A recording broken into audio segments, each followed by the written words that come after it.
ভাই ভাই কি করি ভাই 200 টাকা ভাই না বুঝ 200 টাকা ভাই আরে 200 টাকা আমরা দিয়ে দাও খানা খাওয়া আর কাটা না ব্যবসা শুরু ব্যবসা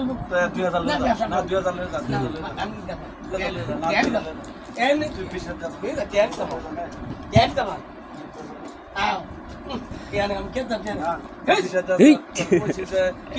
আরে 200 200 টাকা আমার ভাড়া না 200 টাকা নাস্তা খাওয়াতে না ভাড়া দিয়ে ভাই তো 200 টাকা তো মায়ের টেনশন থেকে তুই আমার 200 টাকা তুমি আছি চাচা আমি সাতান পাঁচ সাতান 40 টাকা 200 টাকা আরে আমি কি বাট পান দাও না ভাড়া দিয়ে আমি দাও ভাড়া সাতান না আচ্ছা না কত সাতান না আমি না 200 টাকা দাও না আমি দাও ভাড়া দিয়ে দিব ভাই সাতান না ভাড়া ভাই তো ফান ভাই ভাড়া আরে তো টেনে ভরতে ভাড়া তুই ভাড়া 200 টাকা তুই কইছ ভাই তুই কইছ ভাই তো